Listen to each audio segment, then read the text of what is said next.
Amidst the great Pacific, beneath the moon's ghastly gaze, where shadows dance with whispered secrets, lies Easter Island.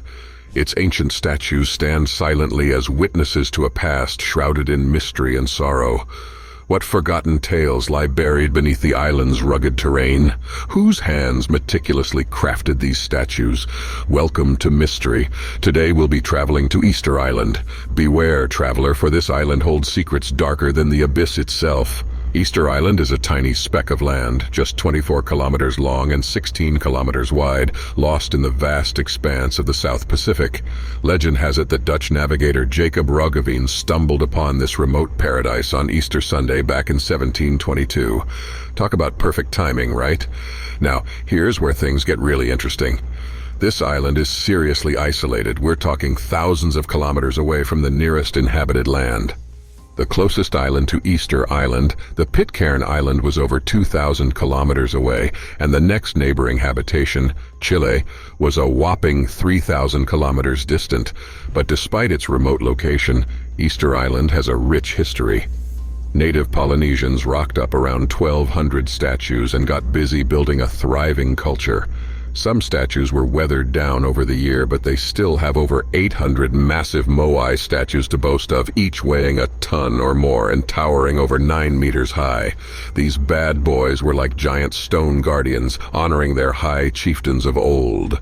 At its peak, around 1350, the island was buzzing with life, with a population of 3,000 to 4,000 people.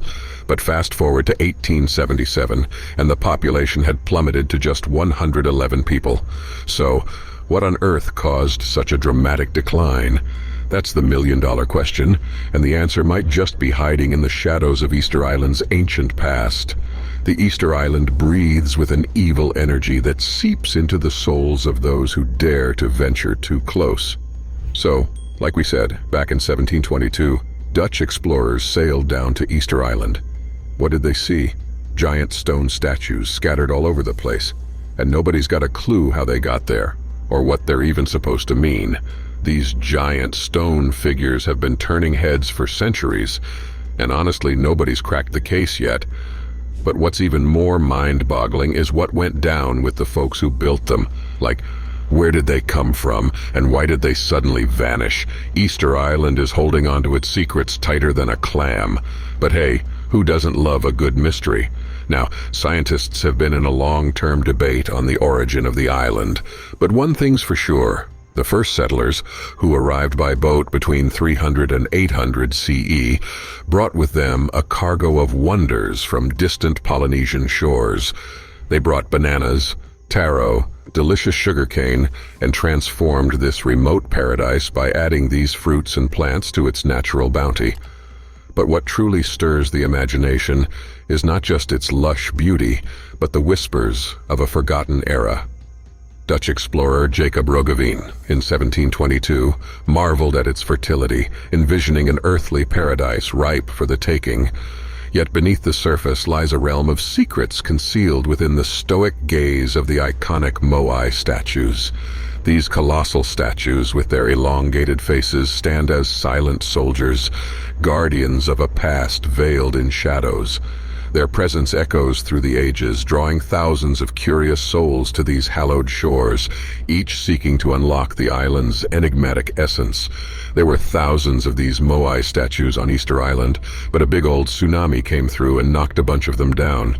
Still, there are about 1,000 left standing, and some of them are insanely massive. We're talking the weight of more than 20 elephants, and it'd take over 1,000 people working together to budge them even an inch. Now, here's the mind-boggling part. These things were carved out of solidified volcanic ash. Yeah, you heard me right. No fancy metal tools or heavy machinery, just ancient island craftsmanship.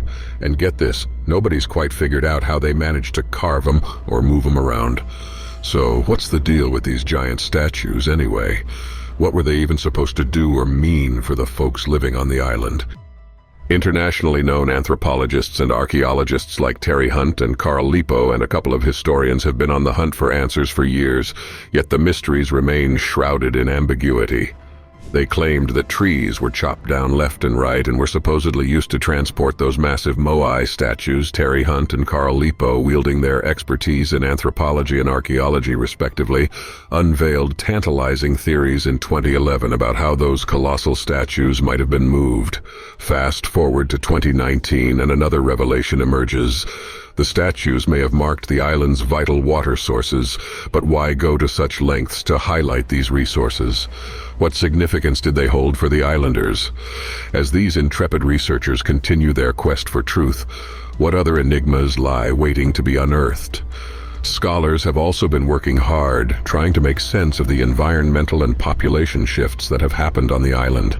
Some point the finger squarely at humans. Geographer Jared Diamond isn't shy about it, suggesting that the islanders' downfall was due to their unfortunate circumstances rather than any inherent fault. But what made Easter Island's ecosystem so fragile, as some argue, was it simply a case of humans overexploiting their resources? Deforestation emerges as a central theme in these explanations. Trees were chopped down left and right to transport the moai statues, craft essential tools like rope, and even provide fuel for fires.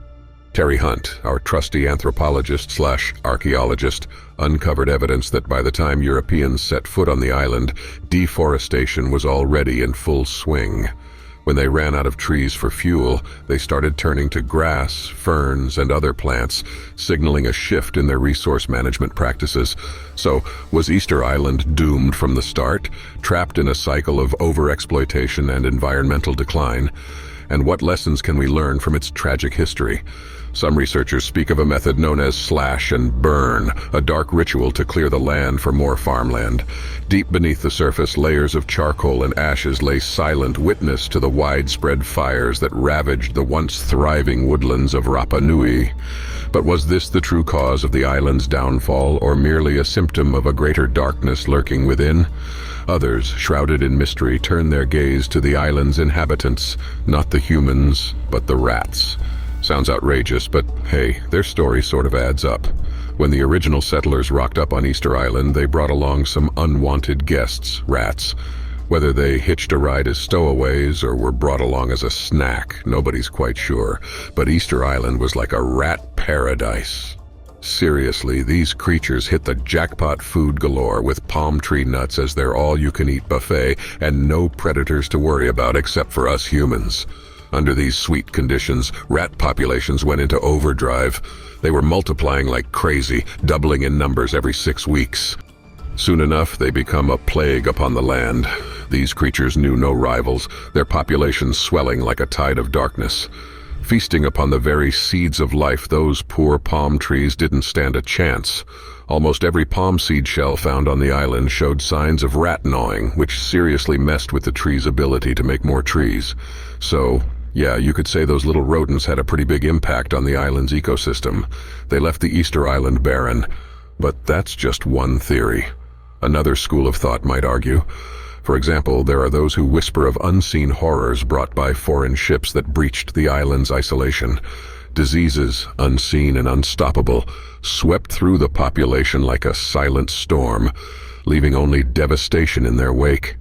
The whispers of the wind carrying tales of Easter Island's demise get more chilling wave after wave. The Europeans, ignorant of the havoc they wrought, beheld a land stripped bare, its people and resources ravaged by an invisible foe.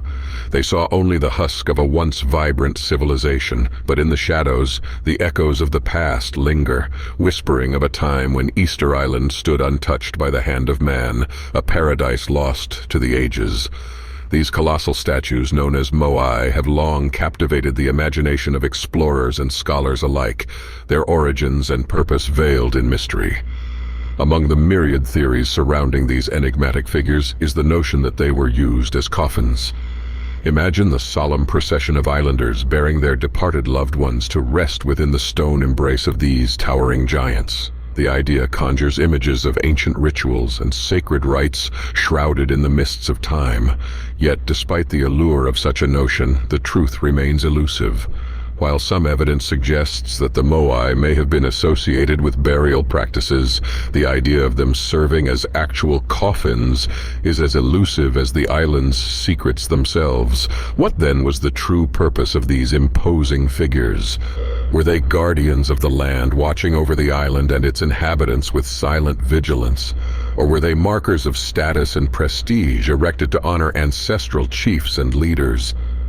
As the shadows lengthen over Easter Island, the whispers of the past grow fainter, leaving us to ponder the mysteries that lie buried beneath the earth and within the stone.